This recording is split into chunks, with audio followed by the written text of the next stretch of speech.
Welcome to the Effortless English Show with the world's #1 English teacher, AJ Hogue, where AJ's more than 40 million students worldwide finally learn English once and for all, without the boring textbooks, classrooms, and grammar drills. Here's AJ with a quick piece to help you learn to speak fluent English effortlessly. I'm AJ Hogue, the author of Effortless English, Learn to Speak English Like a Native. I train you to speak English fluently, powerfully, and effortlessly in my VIP program and all my courses. Join my VIP program, commit to my VIP program, succeed like other VIP members. They did it, you can also do it. But you must commit, you know this. So commit, don't quit at effortlessenglishclub.com. Go there, commit, and don't quit to my VIP program at effortlessenglishclub.com. All right, we're going to learn an idiom today, an English idiom, English language idiom, a super famous idiom.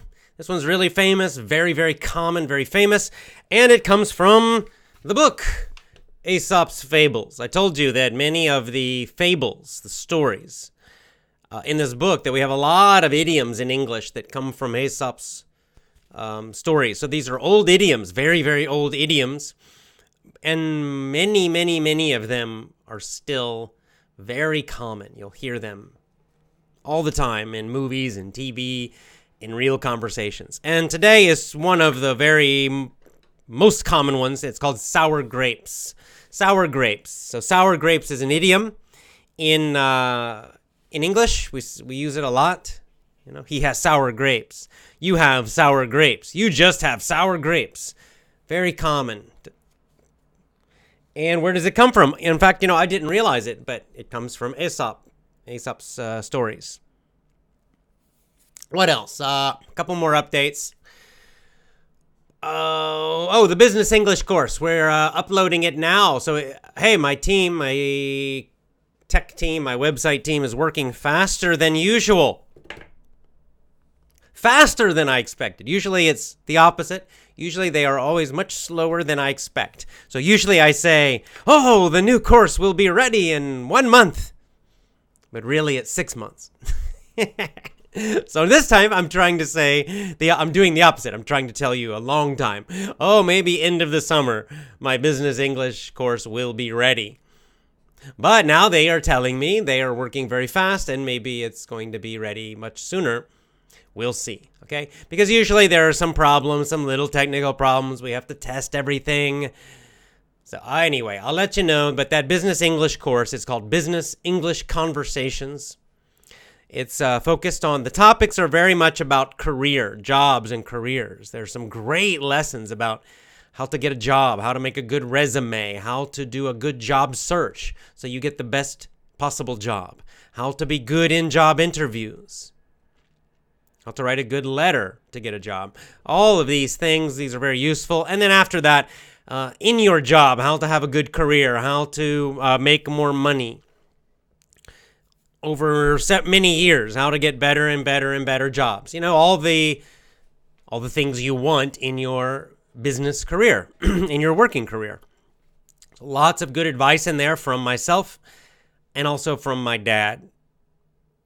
And as I said yesterday, the other cool thing about this course is it's kind of a extra bonus, really, but you get a lot of idioms too.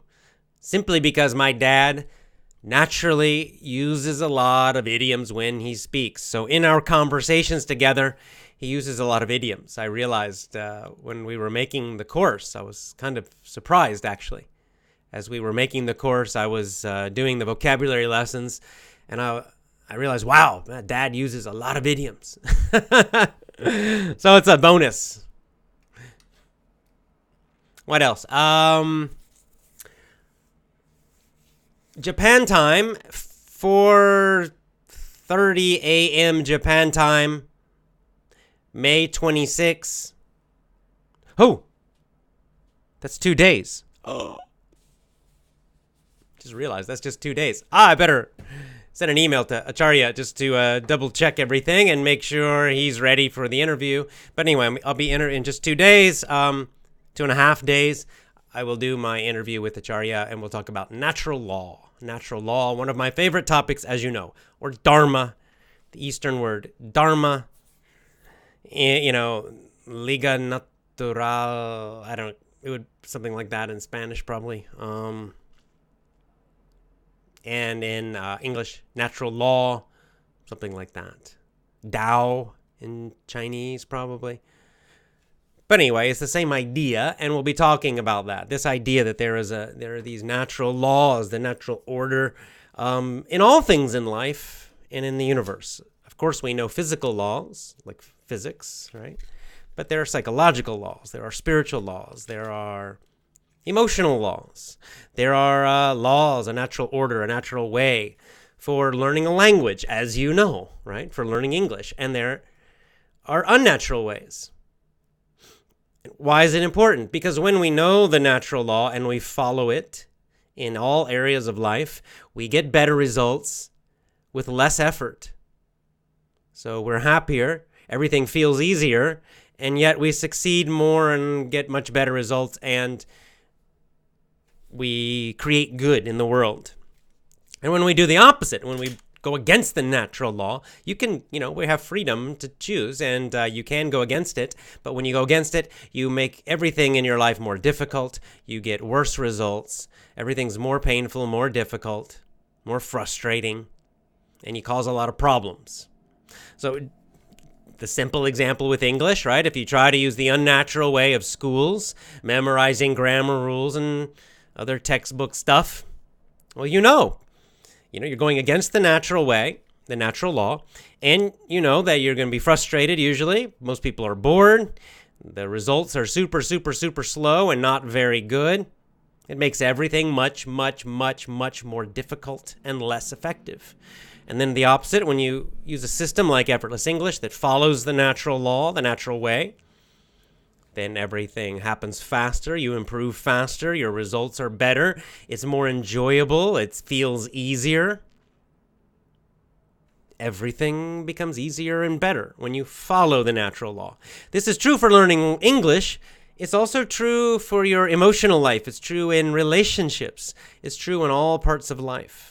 That's why this idea of natural law is so important. Even, like I said, even practically. There is a moral or spiritual level for natural law. Probably Acharya will talk about that. Acharya-ji will talk about that. But also there's a very, very, very practical level, like just learning English or learning a sport or having a good relationship with your husband or wife or children. Just getting these, even doing a business, running a business. Basic real-world life stuff, when you follow the natural law, you get better results more easily. And when you go against it, everything becomes harder for you. So, I'm going to say a quick hello to our live audience on Facebook, as usual, live. Lots of familiar names I see are saying hello. And then we'll do sour grapes today, a really good all these stories are short, but this is a really good idiom. It's so common. You'll hear it a lot after today. Okay, so Merrick from Poland, hey, hello again. Evgenia, hello again. Taha from Egypt, land of the pyramids. Fantastic, hey again. Dong, hello.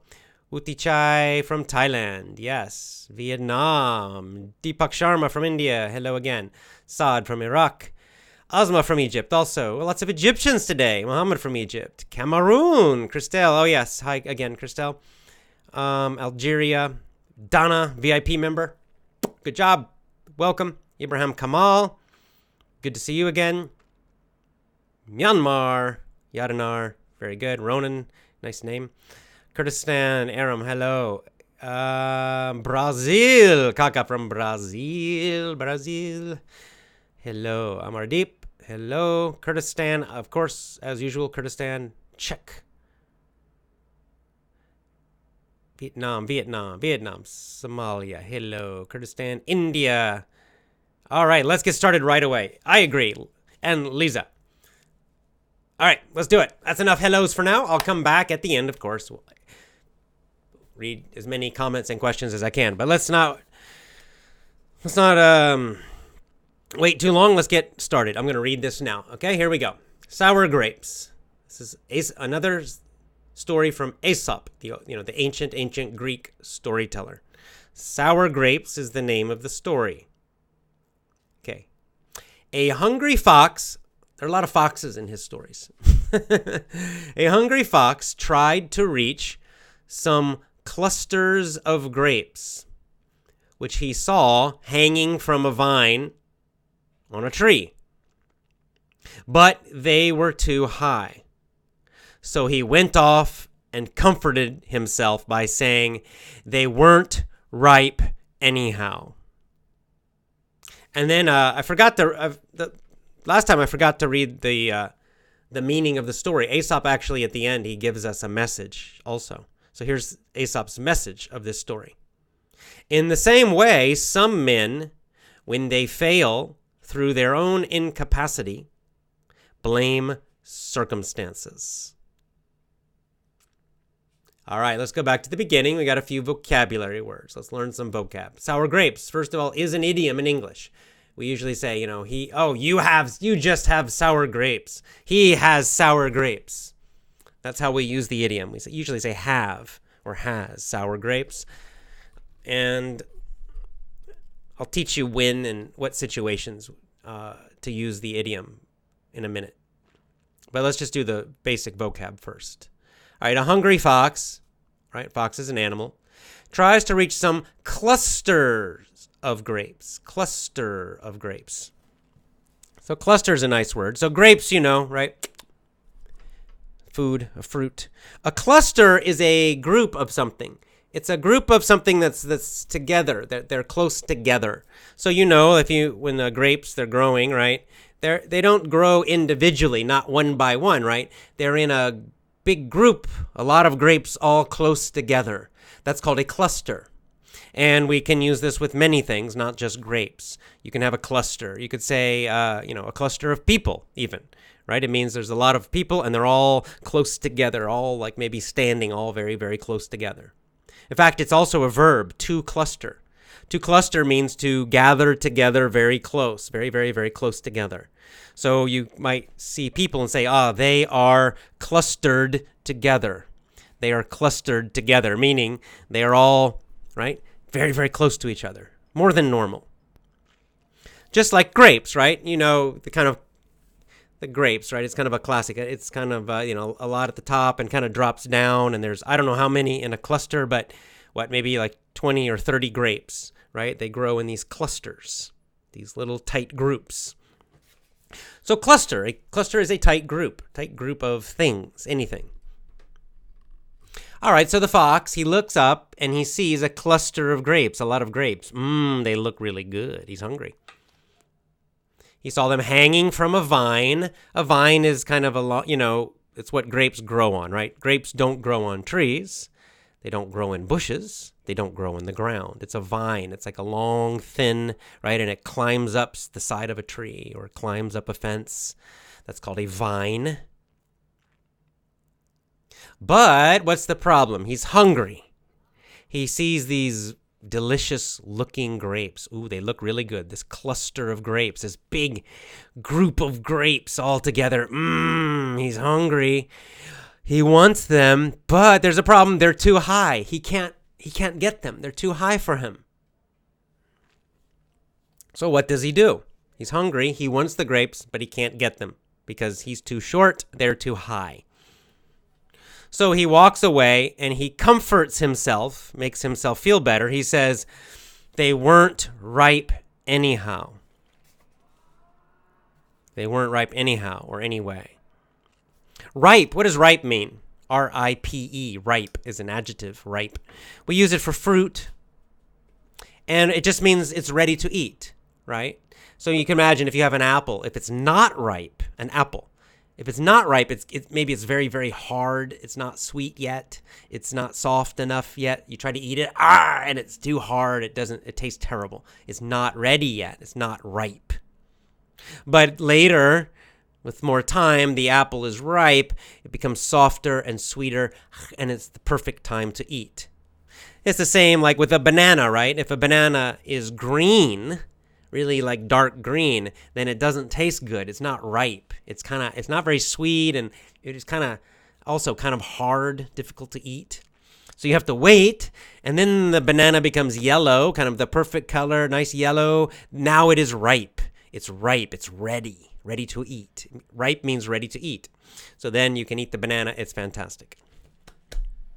So the fox says, the grapes are not ripe, right? He walks away and he says to himself, oh, they're not ripe. They're not ready to eat, right? They're sour. If a grape is not ripe, it's probably sour. It's not sweet. It's sour. So it tastes bad. That's the whole story. Again, a very, very simple story. They're really more like situations, right? They're little situations, these little stories. So then what's the message? Well, Aesop tells us his message. He's, of course, all the stories, the characters are animals or things, but really he's talking about people. So what he's saying is that many men do this when they fail for some reason because of their own incapacity. Capacity means kind of like ability or potential.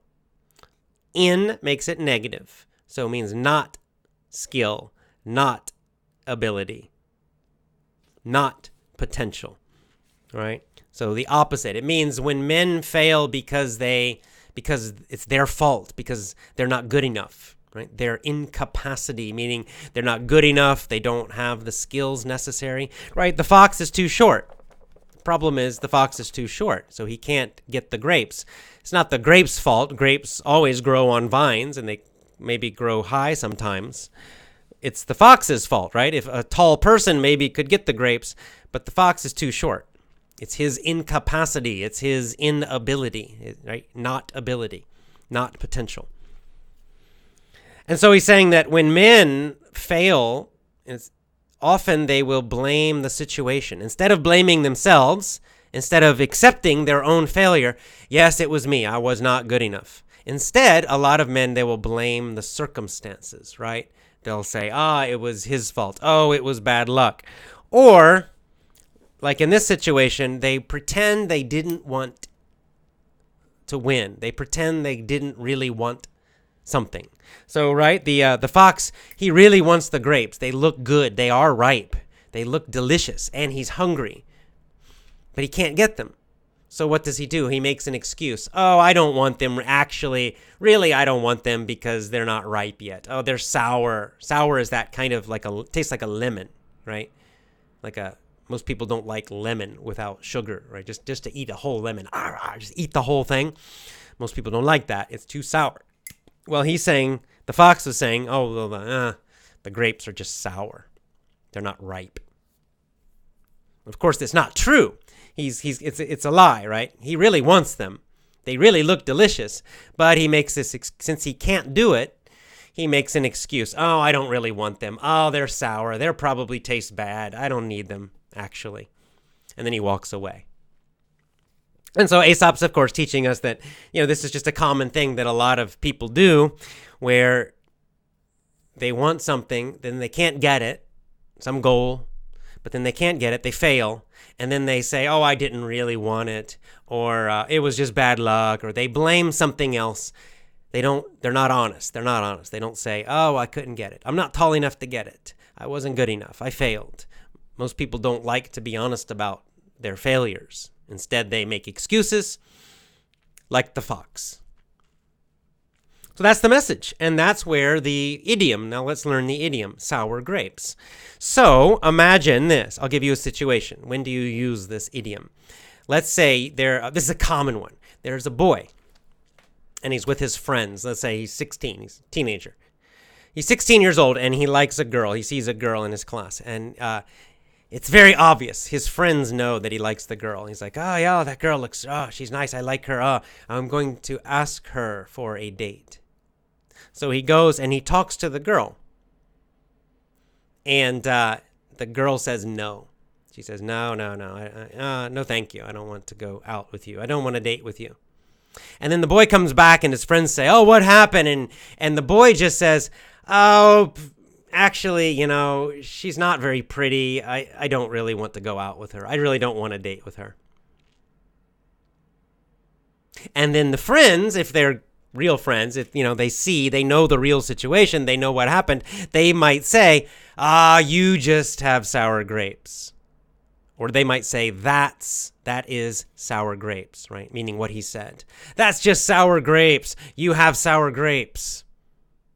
It means we know the truth. We know you think she's pretty. We know you really want to date her, and she just said no.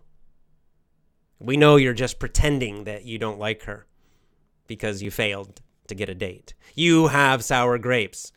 Often we'll use the word just. You just have sour grapes. That's sour grapes. So you can use it in any situation like that. You can, sports, anytime someone wants something, they don't get it, then they pretend that, they make an excuse. Actually, I didn't really want it. Then you can say, that's sour grapes. You have sour grapes. That's how you use the idiom. And again, this is a common idiom, so you probably will hear it sometime in a TV show or movies, or if you hear native speakers talking to each other in a conversation. It's a fairly common idiom. So it's a good one to know. This is a good one to know. And now you'll remember it because you'll remember the whole story with the fox wanting the grapes, right? So again, these little stories help you remember these idioms or the vocab because they connect the word and the meaning, or the phrase and the meaning, to a whole little story that you can imagine in your head. It makes it easier to remember. So to review quickly before I go to questions and comments, quick review again of the vocabulary. We have cluster, right? A cluster it's a noun, a cluster of something, and that is it's a group. It's a lot of something, and they're all very, very close together. And it can also be a verb. To cluster means to get together very tightly, to gather together very closely. So cluster of grapes, a cluster of grapes. And you can imagine in your head a big, how grapes grow. They're all in a big group. We also call it a bunch of grapes, right? But a cluster is a more specific vocabulary word. And we have vine. Vine is what grapes grow on vines, not on trees, not on bushes, on vines. Those long, thin, that climb up the side of a tree or something. And then ripe means ready to eat. But ripe, specifically, we use ripe with, we use it with fruit and vegetables. You can use it for vegetables too, I guess, but most commonly with fruit. You don't use it with meat. You don't use it with eggs or other things. It's for mostly fruit, maybe some vegetables. You can use ripe, meaning that ready to eat now. And then incapacity means inability, means you don't have the ability. All right, that's it. Simple story. Another simple story. Got a few vocab words from it, and we got a nice idiom, a very common one. All right, I'm going to go down to the bottom of the comments to take a quick drink of water for my dry mouth, and then we will start.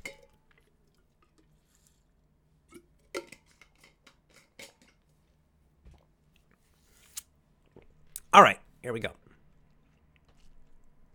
Yeah, Dodd brings up a point. Dodd Ibrahim says, we also have this idiom in my native language. It's common. Yes, I'm not surprised because, again, Aesop wrote this book before English, before modern English. There was no English when he wrote this book. I'm trying to think back in, in the British Islands, and at that time, it might have been even before the Saxons. So there was no English language when he wrote this. And it was in Greek. And of course, Greek affected all the languages around there and all the cultures around there. So I'm sure that many of the idioms that come from Aesop's stories, you'll probably find them in many languages. So that's not a surprise, actually.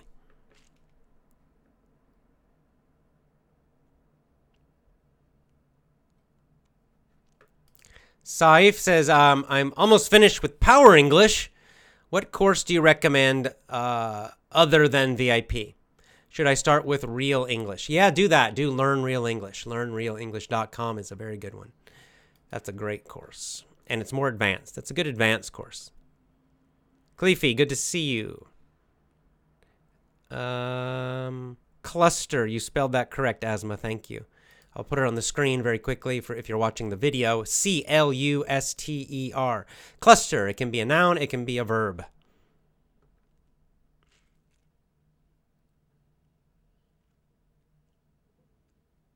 There's even something, in the military now, there's something called a cluster bomb. It's a lot of little bombs that are all together.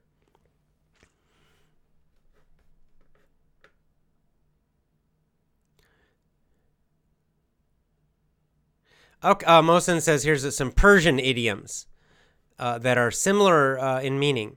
We have two proverbs in Persian. Number one, the cat can't reach the meat and says, yuck, it's stingy, it's bad. Same idea, right? The cat wants the meat, can't get it, and then says, oh, it probably is bad. So it's the same exact idea. The bride is not able to dance, and she says, something is wrong with the floor. Right, same idea, right. So there are a couple of other idioms that have the same. Because why? Because this is human nature. It's a common thing that people do, right? Blaming. Don't blame their problems, blame their failures on something else.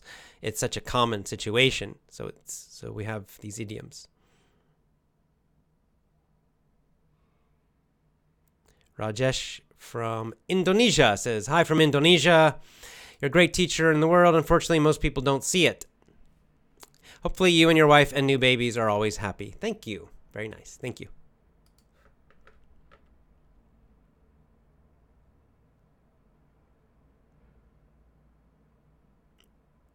Yeah, so Armand says we have the same in the Kurdish language. So very common, very common.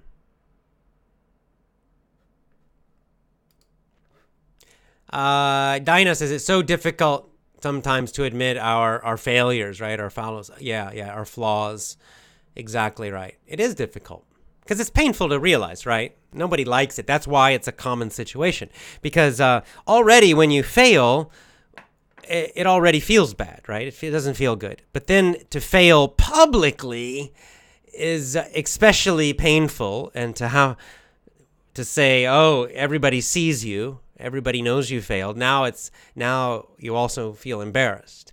So that's why we have this feeling to blame something else, because we don't want to show. We don't want to show completely. It's it's understandable.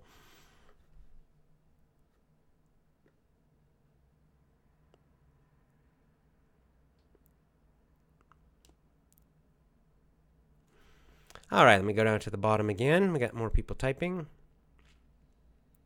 Alexi, hey, good to see you. Let's see, Alexi again. Let's see. If you blame only the environment and not yourself, nothing will change, right? This is so true. Sometimes it's really hard to recognize there is your blame, and it's almost in everything. A good example is presidential elections. A lot of people don't vote for the candidate, but after a while, after the election happens, they start to lament. Hey, there's one of our old vocabulary words, to lament, right? Cry about the new president or something. That's right. And they don't consider that it is their blame too. In our modern society, no one wants to take responsibility. This is right. Men are afraid to take a first step in a relationship, at least in Ukraine, in many places, I think. And most of the people used to lament. It's horrible. Yeah, this is, it's human nature too. So this is something very old. Aesop wrote, over 2,000 years ago. So it's not new. This is not new. Not taking responsibility, blaming everything else, blaming other people, blaming the situation, blaming bad luck, blaming everything else. This is human nature. It's not good human nature, but it is so common. That's why Aesop wrote about it, over 2,000 years ago, and why we can still see the same behavior today. It is very common. And Alexi's right, it's not good, though. It's a bad habit. The reason it's a bad habit is that really it's an attitude of being powerless, when you really think about it. Because when you blame everything else, it means you can't do anything. You can't learn. You can't get better. You can't get stronger. But if you're responsible, if you say, it was my problem, right? Maybe I made a bad decision, or I was too weak, or I'm not skillful enough, or I didn't know, right? I had the wrong idea. There are many reasons, but then you can learn, and then next time you can do a better job. So in most things in life, it actually is better to just blame yourself. But don't only blame yourself. If you only blame yourself, then you just feel depressed, So you have to blame yourself and then learn and then try again. That's kind of the main thing. Learn, get better, try again. And that little, cycle, those steps, learn, take responsibility, learn, get better, try again, that will lead to much better results in life, usually. Yeah, sometimes we're just not good enough for something. That's okay too.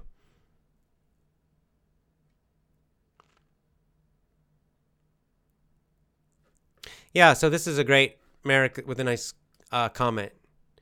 Going wrong, it happens to everyone. Yeah, this is right. Exactly, right? We all fail. We all fail to get a result or a goal. It happens to everyone. We're overcome by our emotions. Memory fails us.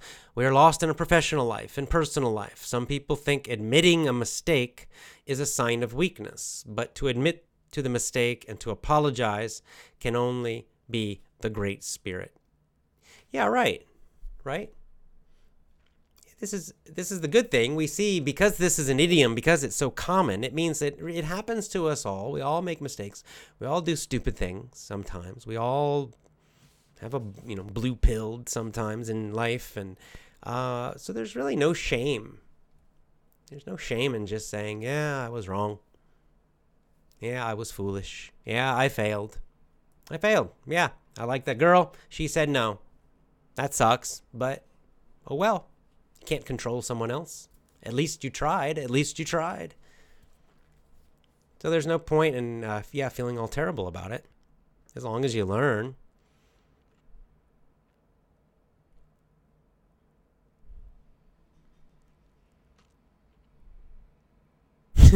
Guy says maybe the fox didn't want to beat himself up because he read no failure. Yeah, maybe, but he didn't try. He just walked away. He didn't try again. Okay, let's see.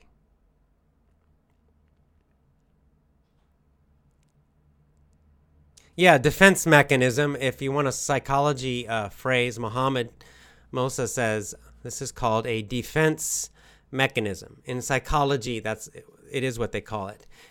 It's called a defense mechanism. It means it's something in your mind you use, a belief or a technique you use to make yourself feel better.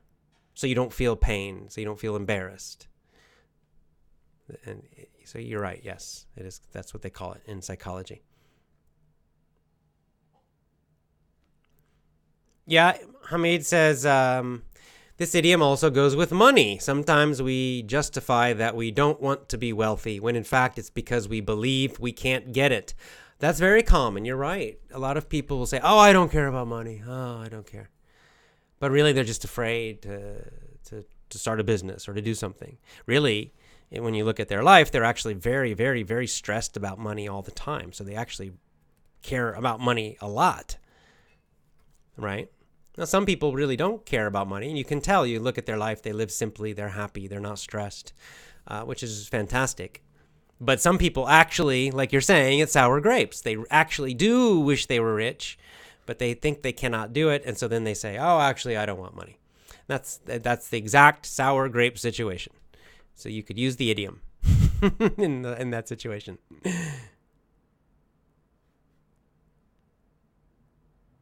Do you have a plan in the future? Ziad says, just compare words, like some, little. How do we use them? I think that's great. Yeah, I like to teach vocabulary in real situations, like in stories or from a real conversation, something real, not just teach you random words. That's how they do it in school. It's unnatural. It goes against natural law, and that's why you always forget. I'm sure you have had many lessons like that in school, where they tried to teach you countable and uncountable, nouns. They tried to teach you some little enough, frequently, often, and how are they different? And I know you've had lessons about that. I know you've probably even had tests about that. And if you're still confused, it's because they taught you with a bad method. And so you totally forgot it, and you're still confused about it, which is okay. It is a little confusing sometimes in English, but we have to learn these things from real situations. So I will certainly teach those things when we find them in a story or something else. Then you'll remember them, and you'll have a story to connect it to. And that's what I do in my courses, so that you really learn it deeply and don't forget it. And that's following natural law. That's the natural way to do it.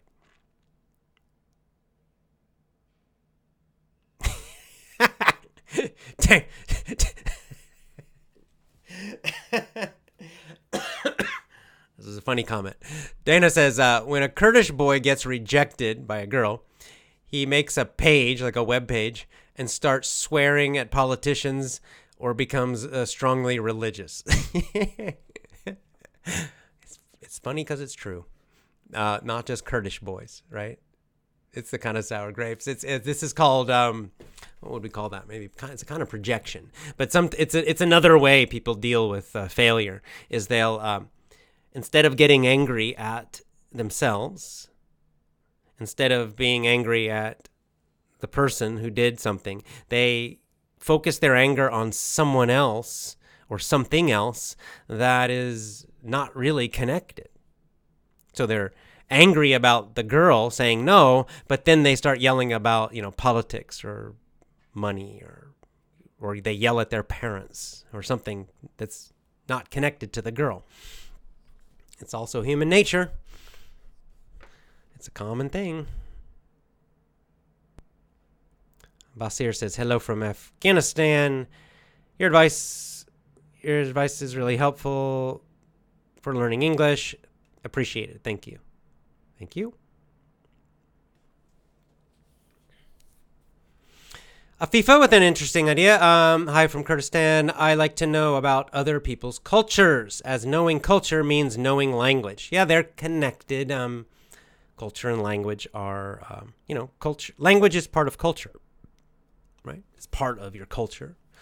So this is one reason, American, really I'd say American English and British English, for example. It's really the cultures that are different. There are some vocabulary words that are different, but the cultures are definitely different. The languages are not so different. I can understand British English very easily, as long as it's the normal kind of TV standard British English. But we do have very, very different ways of thinking about a lot of things. Our cultures are quite different.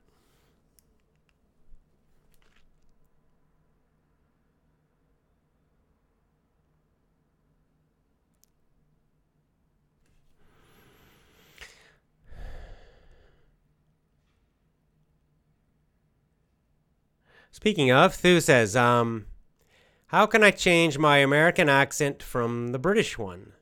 I sometimes have T and S sounds like British because I have been taught only a British pronunciation, but I love speaking with an American accent. Well, you could use my pronunciation course at effortlessenglishclub.com. It's American English. You can also just, listen to my podcast, listen to me and other Americans, and just copy us, play one sentence, pause, and then say that sentence and copy our pronunciation and focus especially on those American sounds, right? The thing, like we kind of have the hard R compared to the British, and we have a few other things that are different. And just the main thing is when you're learning an accent like that is to really exaggerate, make it super strong. Even if it seems like you're doing it too much, that's good for a while. And when you're practicing and first learning it, do it too much. Super, super, super strongly. You will think you're doing it too much, but actually most people who hear you probably won't notice. It'll just sound normal.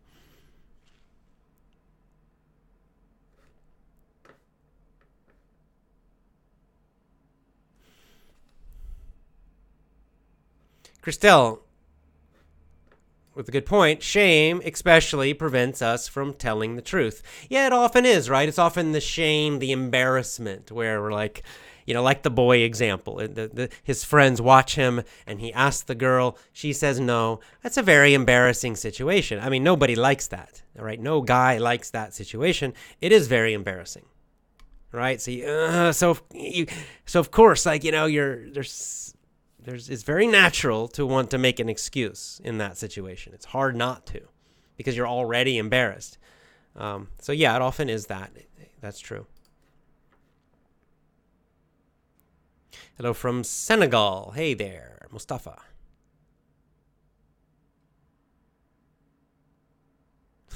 Using another idiom here. It cost an arm and a leg to learn English before starting to listen to A.J. Hogue.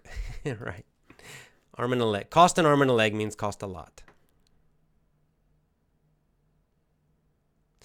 Oh, here's a quick question about my YouTube.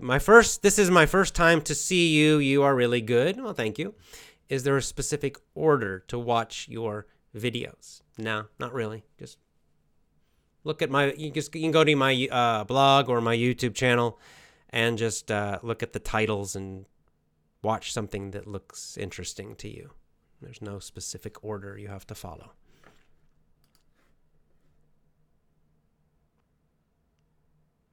Salma with the common question. I am good at listening to English, which is good. But the problem is vocabulary. How can I improve it? Reading. Audiobooks. Audiobooks, it's reading with your ears, right? You think about it. You're listening to a book. There's just no better way to learn vocabulary than books.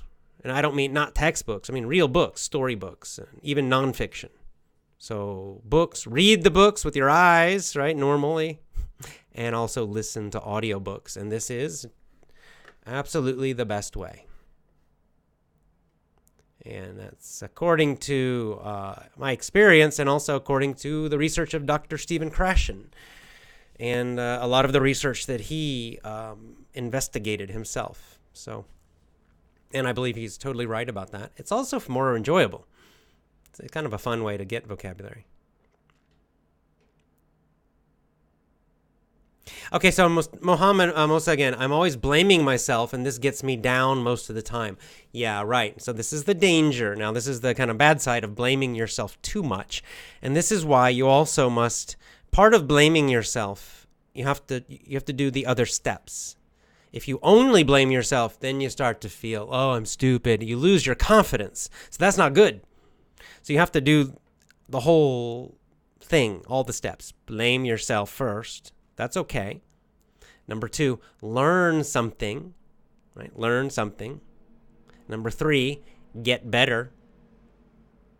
And number 4, try again and then forget about it. Forget about it. Well, after you learn something from your failure, from your mistake, then you have to just forgive yourself and forget about it. Then don't blame yourself. You don't blame yourself again and again and again. Just one time. Like, let's say you walk up to the girl. She says no. You come back. You feel embarrassed. You blame yourself. What do you blame? I don't know. Well, she just doesn't like me. That's not really blaming yourself. You just say she doesn't want to go out with me. Maybe you were not very confident when you talked to her. Or maybe she just doesn't like you. Whatever. But you learn something. She doesn't like me. My talking was not very confident. My speaking. I'll try to get better next time. Then you forget it. Then you have to forget it. You don't continue to blame yourself again. Then you're just like, okay, fine. Well, I learned something. Now it's finished. Let go. Let it go. So that's the key. Don't hold on to the blame, right? Just learn and then let go. So that's a good point, Mohammed. Thank you for mentioning that, because it is dangerous to blame yourself constantly. You only do it. After you learn it, stop the blame. Taha saying, admitting the mistake is the first step to solve your problems. That's how my father used to teach me. Yeah, your father was completely right. If you pretend there's no problem, then you can't learn. You can't get better.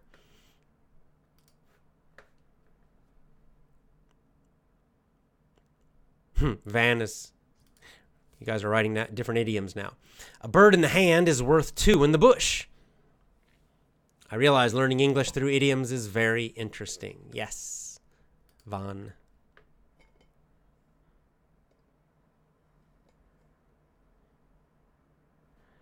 Tomas says, AJ, for many years you were my English teacher. Thank you. Now you are more the teacher of my life. Thank you even more. Thank you. That's very nice. Thank you.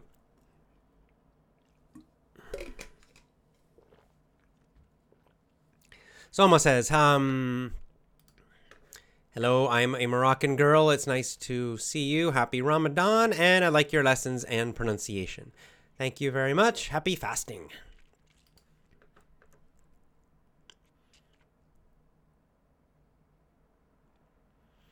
How long have you been streaming on Facebook? Which days and times? Well, it's usually around this time.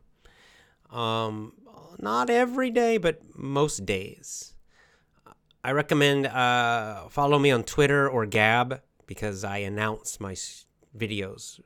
Like maybe 5 minutes before I start, I'll announce. I'll write it on Gab and Twitter so you know I'm going live. I'm streaming. And my Gab and my Twitter, I am AJ Hogue. It's just my name. AJHOGE. That's my account. Just follow me. Follow me on Gab. Follow me on Twitter. Thank you, Gulisa.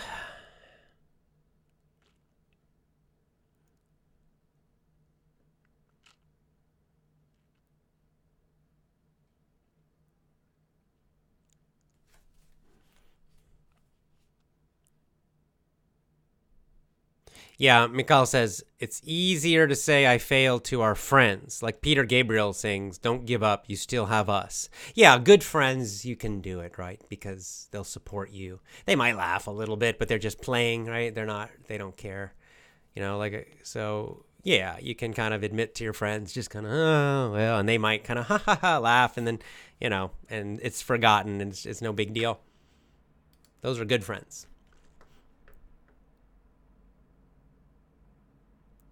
Yeah, like Dinah said, blame yourself a little bit. Not too much.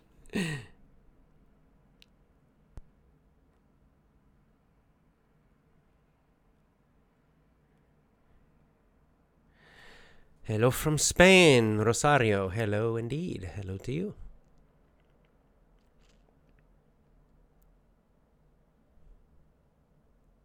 Paulo, hello, Brazil. AJ, we should invite you to Kurdistan. Yeah, someday. I've got a lot more countries. I have been invited to many. Right now, I can't travel much because of my babies, but maybe in the future. Gul says, you are my hero. You teach me English. Thank you very much.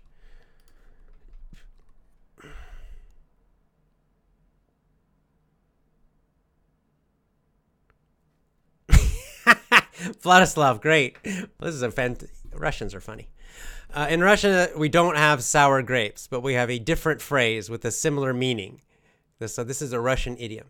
This is English translation. A bad dancer is bothered by his balls. Nice.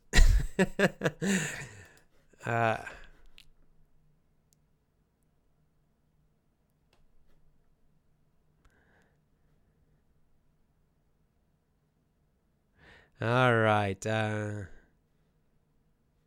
Slavika says, very, very nice comment. AJ, hi AJ. After 2 months in the VIP program, my English is incredibly improving. Improving, understanding, reading. Also, I don't care about mistakes. Thank you so much for the effortless English system. Slavika, thank you so much for this very nice comment. And I'm very happy that you feel you're improving and having great success. Keep going. Commit, don't quit. You're gonna be great.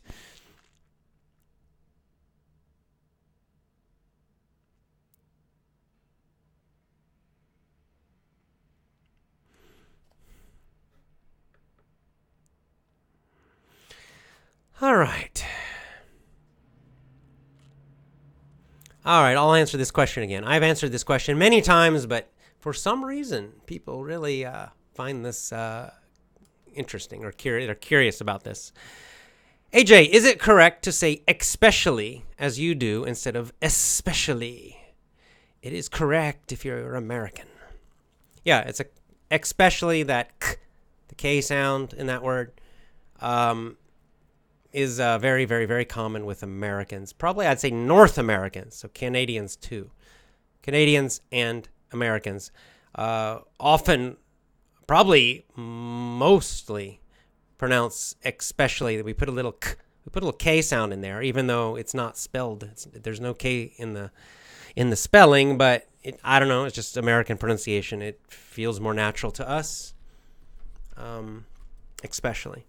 This is one problem. Sometimes, for example, Spanish speakers have a little bit of problems with words like this because they make the S too strong, and it's for their so they'll say especially, and it's because in Spanish it would be very good pronunciation, but it's with English, especially American English, we'll put that little k. So both pronunciations are fine. You can say especially if you want to, especially, or you can put the little k, the little kind of K sound in there, especially. It's also fine. Is it technically, I don't know, perfect English? I don't know, but it's very, very, very common. It's certainly common American pronunciation.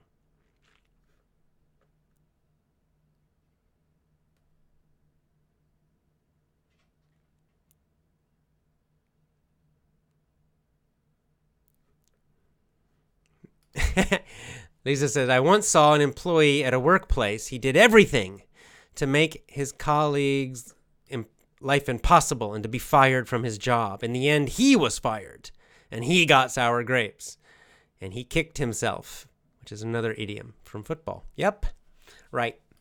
Nice. See? Told you it was a useful idiom.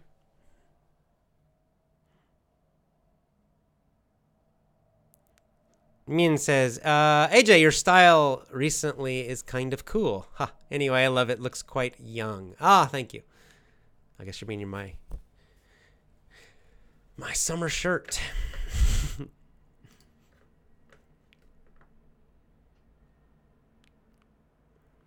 Mark says, listening to podcasts and radio and so on really works for English learners.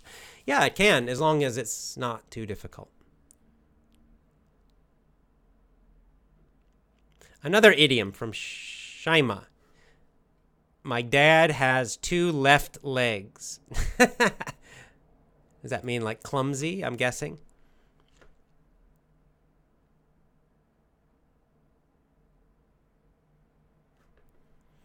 Nice. Alexi with a nice positive attitude about criticism. When I was 16, my friends always said that I was thin. I had no muscle power. My friend, his criticism, substantiated, meaning true, motivated me to get stronger, and I went to the gym. My point is, criticism is the best tool to start to take action. It helps to overcome a lot of obstacles that you weren't able to face because you just avoided it because of fear. But you have to take into account that every person can withstand different amounts of criticism. Yes, and there's also a kind of positive criticism, which is true. I mean, that's the difference, right? Again, it's a problem in the English language is that we sometimes use this word incorrectly, maybe not incorrectly is the wrong word, but not specifically enough. Because sometimes people will criticize you. They say bad things about you, but what they are saying is not actually true or it's not helpful. So they're blaming you for something that's not your fault. They're saying you're stupid, but you're not stupid. That's not helpful criticism. That's just an attack, an insult. And you have to avoid that because it will just, it doesn't help you at all. It makes you feel bad. But then there is, what we call constructive criticism we talked about before. This is criticism that is helpful. And number one, it has to be true. It can't be false. And so that kind can be useful. Yes, often it comes from people that you really trust. People who really care about you. A coach. A real good coach might criticize you sometimes. Yeah, you're doing that wrong. Do this. Or, you're weak. You need to get stronger. Lift weights. Or a good friend might do this. And that's totally fine, and it does help. It's very helpful. So Alexi's right about that.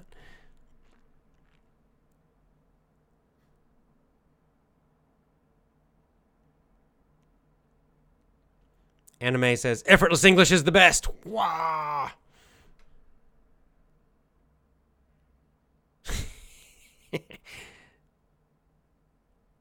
Oh, now here's the kind of a question. Can we use idioms in academic writing or academic speaking? Speaking, yes. Writing, depends on the teacher, probably. Probably better to avoid. In general, for academic writing, probably better to avoid idioms, mostly. Although, there's no rule about it, but yeah, generally avoid for academic writing. Speaking is always more casual than writing, so I think speaking is fine.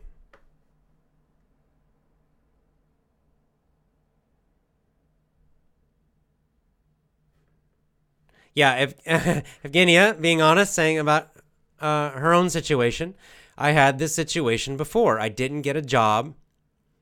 I told myself, oh, I didn't want it so much, but really it was painful for me. I didn't get the job only because of the stupid English test. And after I understood that I needed to improve my English a lot, and now I'm here. I hope I will get the job next time. Great. See, so you learn something. You're honest with yourself, and now you're taking action to get better. So now forget about it. Perfect. You're doing exactly what you need to do.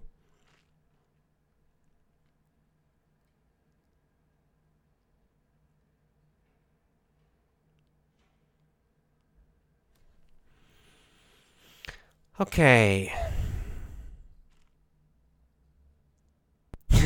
Gabriela.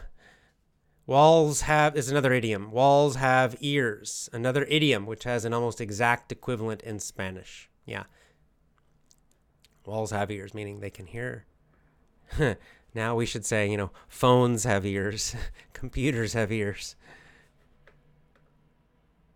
How can I find you on Gab? Gab.com. And then AJ Hogue. Follow me, AJ Hogue, AJHOGE. I'll put it right here. Gab.com in the comments, AJ Hogue. Gab.com/AJ Hogue. That's me. Follow me there.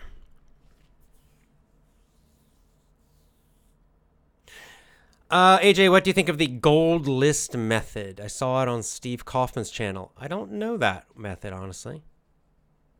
I'll look into it. Sounds interesting. Can you teach us about cover letters, essay writing, and interviews? Certainly. In fact, that is what my business English course focuses on a lot. But I will do some in the podcast too soon. I'll do some business and career shows soon, kind of as a way to talk more about, with my business course coming back. It's a nice way to promote the business course and talk about those topics. So I probably will pretty soon do some topics like that.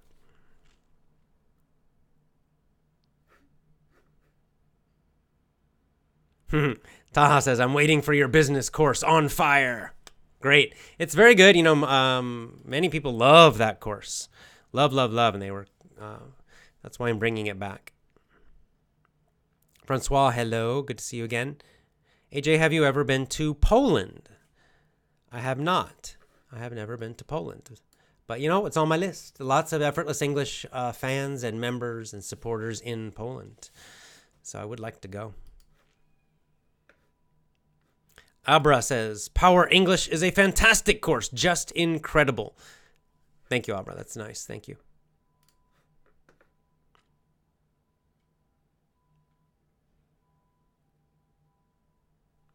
All right, I'm going to have to go soon. As usual, I am watching a baby tonight. AJ, the best teacher from Brazil border, Bolivia. Hey, Jelma. Very nice.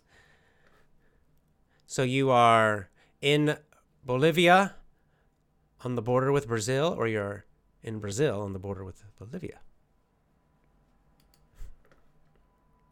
I'm guessing you're Brazilian, but you live very close to Bolivia.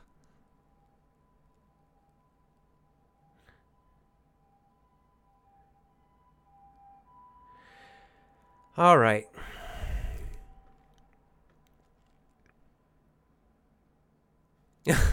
Min with a little question about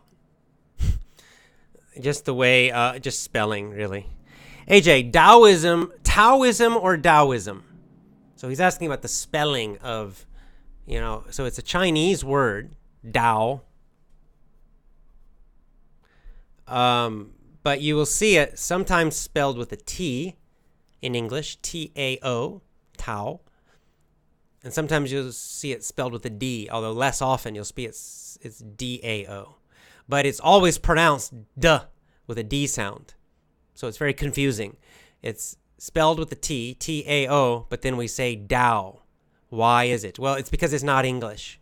It's a Chinese word. And so some foreigners trying to learn and teach Chinese, they realize the characters are very difficult when you're learning. If you're for like an American, for example, trying to learn Chinese, very difficult to learn the characters. So they made a system to write Chinese with European, Western Latin, really, letters, right? A, B, C, D, E. But the problem is, of course, that Chinese pronunciation does not exactly fit our letters, our alphabet. And so you get these strange pronunciations of these words, or strange spelling of these words. So in Chinese, it's Dao, and it also has a tone. I have no idea what the tone is. But then we spell it with a T because it comes from that old system where they would use a T for a D sound. Why? I don't know. So anyway, it is confusing. I agree. That's why, though. Chinese legendary philosophers are two men, I don't know, invented in the past. Lao Tzu and Chuang-Tzu. That's right. They're the two most famous that I know of. Again, I cannot pronounce the Chinese correctly, but yes, Lao Tzu, L-A, in English letters, in Latin letters, L-A-O, and then next is T-Z-U, usually, it's how it's pronounced, Lao Tzu. And then usually I see the spelling with our letters of the other man, the second famous Taoist philosopher, is Chuang, C-H-U-A-N-G. Chuang, I don't know how to pronounce it in Chinese, but that's how we say in English. Chuang. And then again, Tzu, same, T-Z-U. Two men. Lao Tzu and Chuang-Tzu. Ask a Chinese person for the correct pronunciation. I have no idea. Are you going to, Abra says, are you going to do more courses? How about the super power English? Maybe. When the babies get a little bigger and I have more time, I might.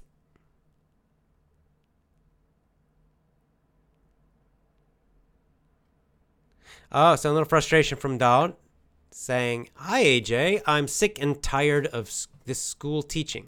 So Ibrahim is a school teacher. It was my first year of teaching. As you said, I taught them not in English. Instead, I taught them in my native language. It was embarrassing.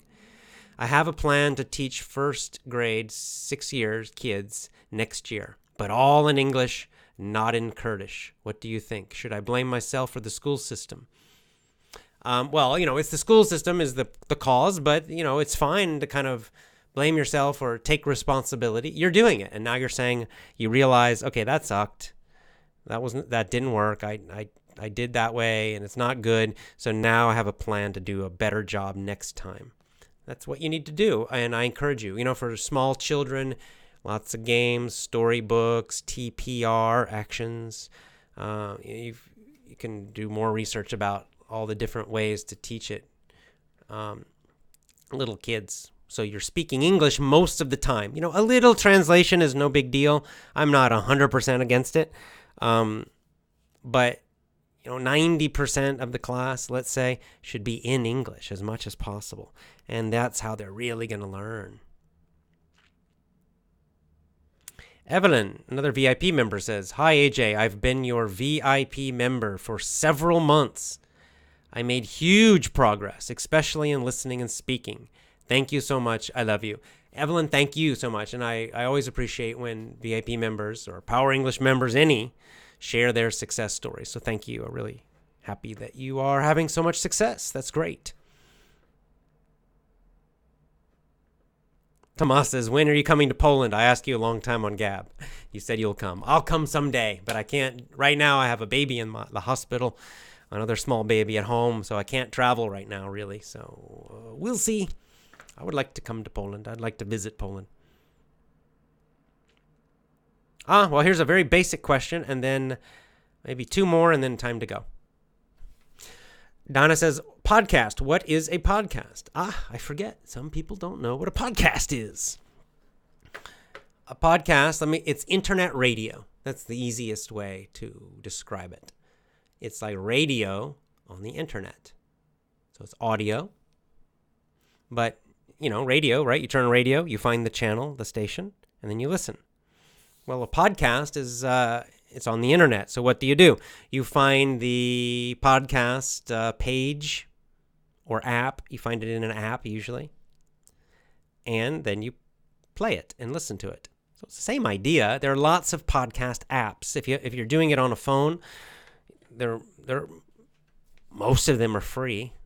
So iTunes for Apple, for example, iTunes. There's a podcast. If you have iTunes, you can go and there's a podcast section. You go to that in the store, right? Go to the Apple store and look in podcasts. Just search. You have to search because there are many, right? There are millions of them. So you just would put in Effortless English Podcast, search, and then you'll find mine. Then you just subscribe. You click subscribe. Then after that, the app automatically will download every new show, every new Effortless English show. It's the same shows, but only audio, no video. And sometimes I do extras. I do more audio shows. Sometimes, for example, it's late at night here. I'm watching a baby. I can't really do the video.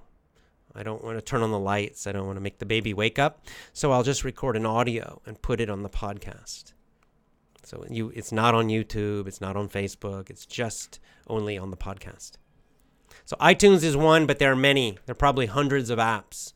Just again, go to the Google Play Store if you have Android or whatever Windows uses, and just search, podcast app. TuneIn that's one. Podcast Addict, Castbox. There are lots of them. So that's it. That's it. Very simple. Okay, one more. Okay, I'll do this as an extra. Abra, please say something to my daughter to motivate her to learn English. I don't know how old she is, but for motivation, you just got to think of the benefits that English lets you travel the world easily. You can see amazing places, meet amazing people, do amazing things. And English means you can travel to France and you can speak English. They might not like it, those French, but you can still survive. And you can go to Thailand and speak English and you can still survive. You can even come here to Japan, like Kyoto or Tokyo, and with English, you can survive. And this is what is great because English opens the whole world to you. All right, I'm going to do last one. One more.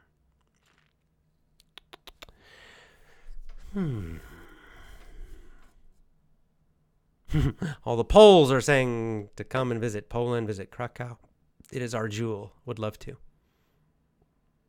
Anna says, Poland's waiting for you. Oh, lots of Poles today. And Jolama is in Brazil.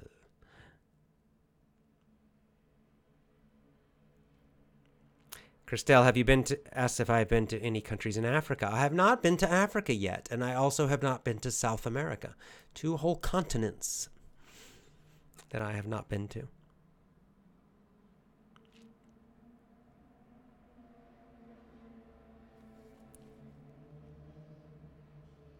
All right. I think we're about done.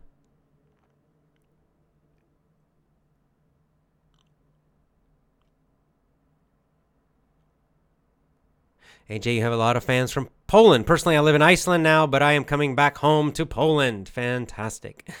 All right. Looks like that is the end for today.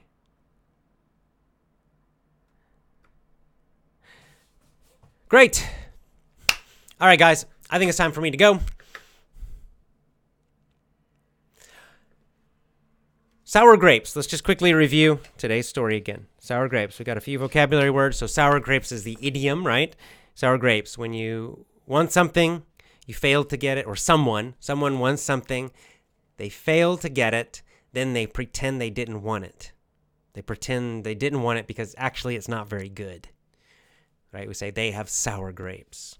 And then the vocabulary words we learned, we had cluster, right? A cluster of grapes, right? A tight group of many different things. In our story, it's a cluster of grapes. A vine is like a plant that grows on the side of another plant or up a wall. Ripe means ready to eat, especially for fruit. And incapacity means it's like inability, means you don't have the ability to do something. You don't have the it means you don't have the ability to do something. It's an incapacity. It's a noun. That's it. As always, thank you so much. And as always, join my Effortless English VIP program at effortlessenglishclub.com. We'll be back again soon. In 2 days, again, I will interview Sri Dharma Pravartika Acharya. The last word, I always want to say the R in the wrong place. Acharya. Anyway, interviewing him about natural law. Japan time, 4:30 a.m. That's right. I will be awake at 4:30 a.m. interviewing him on, that is, Japan time is May 26, 4:30 a.m. It'll be live, and of course, I'll record it.